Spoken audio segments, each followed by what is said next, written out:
Want to get into Fire Emblem? How did you get in my house? Welcome to my all-inclusive beginner's guide to Fire Emblem!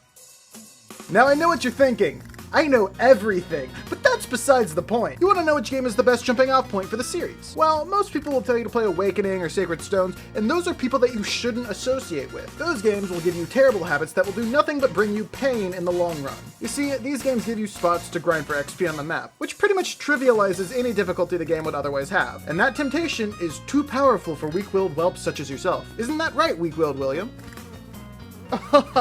William cannot answer because he has been shot in the head. If you want the absolute best experience, the best games to first time the series with are 4, 7, 9, 12, or Fate's Conquest, depending on what you want. Now don't get me wrong, you can start with any game in the series. Statistically, most people started with 3 houses, but these will give you the most core Fire Emblem experience that you can get from the series. 4 is a grand-scale adventure spanning generations and an entire continent. 7 has a tutorial mode and is very forgiving, and Fate's Conquest is terrible in every aspect except the gameplay.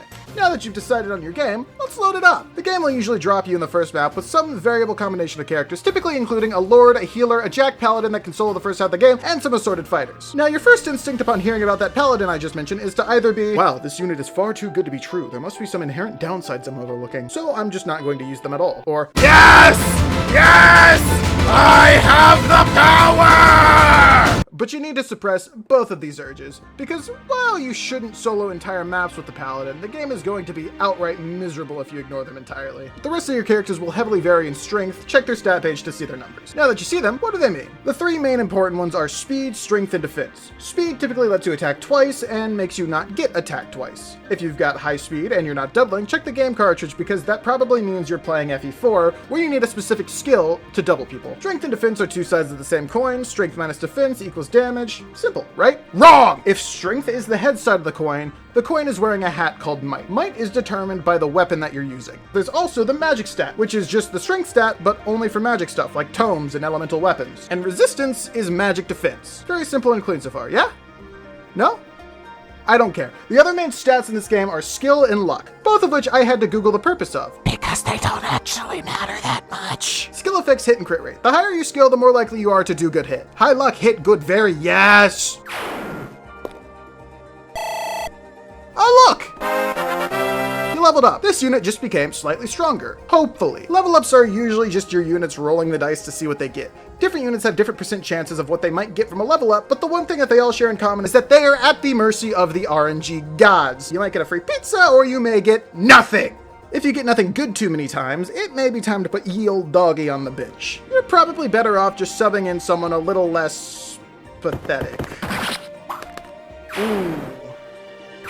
That's rough, buddy. Well, the other benefit of having a lot of units is, hey, stop that. Get your grubby little fingers away from that reset button. These games, with some notable exceptions, were designed around permadeath. At least try playing it out before giving up and throwing in the towel. And this rule goes doubly true for games with casual mode as an option. I cannot stress enough that just because the option exists doesn't mean you should use it. These games are so much better if you just play through mistakes and let your darlings die. That being said, sometimes you can't avoid a reset. If you fail an objective or let your main character, also known as your lord, die, you will be booted to the title screen. You can place a bookmark in combat if you want to leave and come back, but once you do return, that specific save will be deleted. Smooth transition into the weapon durability system is an integral mechanic in most every FE game, so you'll need to plan around your weapon uses. Some games give you a shot before battle, where you can replace worn-out weapons, but other games are not so kind. Plus, the best weapons are usually limited to specific shops that only show up on certain maps, so always check the shops when you see them, just in case they're hiding something great. Hey, thanks for making it to the end. I am so sorry to all of y'all who are waiting for something to come out, and this little dinky 5-minuter is all I could do in like a month and a half. I have been super busy IRL, and this was supposed to be a little side project that would take maybe a week, and it ended up taking way longer than I intended. So sorry about that. It's still gonna be a while before I can get consistent again, but I'm still here. I'm still intending on making videos, so if you want to stick around, that'd be great. I'm a little bit more active in my Discord if you want to talk to me there. We try and do weekly game nights. Recently we've been doing kind of a D&D inside of Fire Emblem campaign. It's been very interesting. I'm thinking of either getting a Jackbox party pack going or something like that. if that sounds interesting to you, then come on in. I'm sure you'll get along great. Anyways, thanks for watching. And bye.